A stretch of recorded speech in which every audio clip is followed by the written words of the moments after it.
Now to a developing story out of Spartanburg County. Two people are in jail after deputies say one of them kicked open the doors of a church with a shotgun in hand, and the other is accused of aiding in the crime. Fox Carolina's Derek Dellinger is live tonight outside the church. And Derek, those had to be some tense moments inside of that church today.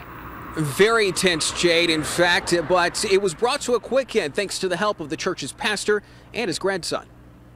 Jesse Cates didn't hold back as he was taken out of the Spartanburg County Sheriff's Office this afternoon. To our cameras, he admitted to bringing a gun to the Southside Free Will Baptist Church this morning. I wanted to see my kids.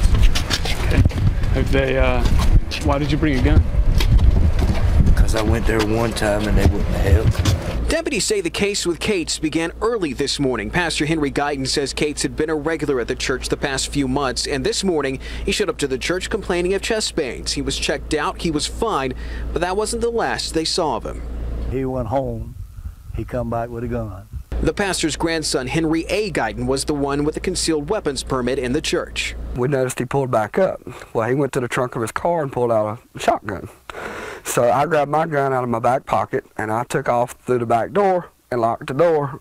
The pastor and the parishioners say they were able to get the gun away from Cates, who said he was there because he wanted to see his children. He was arrested, so was his sister. But that part of Cates' story didn't check out with deputies.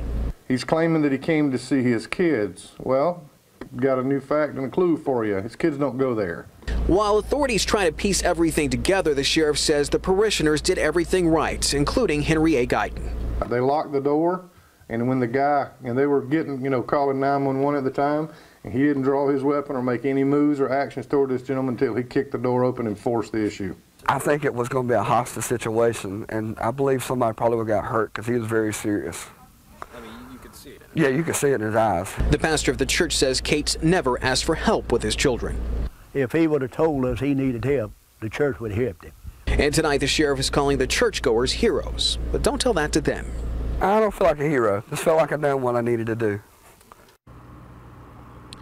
Now, the pastor of the church says they were due to have some singers, actually some children singing here at the church early this morning. Those children, by the way, apparently had no relation to Cates or his sister.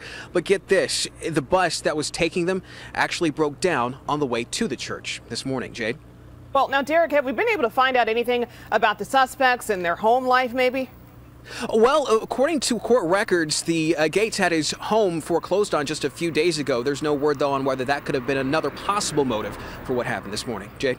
All right, Derek, thanks so much.